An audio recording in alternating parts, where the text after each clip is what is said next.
Konnichiwa les gars, c'est Réa Manga. Alors aujourd'hui on se retrouve pour parler des choses qui partent en vrille dans Nanatsu no Taizai. Cette vidéo contient du spoil, alors si t'as pas vu la saison 4, va la voir et reviens sur cette vidéo après. Donc les gars, on va parler de quelques points qui font que certaines personnes pensent que ça part en vrille. Moi je trouve pas, mais certaines personnes le pensent, même beaucoup. Donc déjà, premier point, le fait que le roi des démons vole le corps de Meliodas. C'est un truc un peu con parce qu'ils nous font attendre depuis je ne sais pas combien d'épisodes que Meliodas sorte du cocon pour qu'il devienne roi démon. Et là, il sort, et ce qu'en fait c'est le roi des démons. Et non Meliodas. Donc, vous savez très bien que Ban est immortel car il a bu l'eau de vie. Et pour ressusciter Elaine, il lui transmet l'eau de vie et perd sa faculté d'immortel.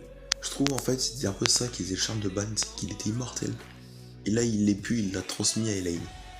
Enfin, je trouve qu'ils auraient pu trouver une autre solution pour la ressusciter. Avant l'histoire, enfin c'était vraiment intéressant, on savait que Elisabeth recherchait les Seven Deadly Sins, tout ça. Pendant la première saison c'était bien, la deuxième pas mal aussi, troisième elle était bien aussi. Mais là pendant cette saison là, enfin un coup ils partent à gauche, un coup à droite, enfin il y a trop de trucs d'un seul coup en même temps, c'est bizarre. Le point vraiment qui personne ne pourrait dire le contraire, c'est Estarossa qui est en fait Maël. Comment on pouvait s'attendre à ça? Comment ils ont fait ça? Enfin, ça c'est assez bizarre.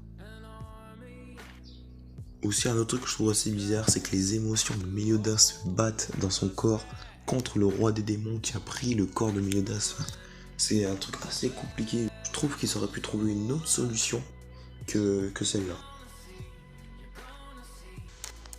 Donc les gars, c'était Réa Manga et moi je vous dis sayonara.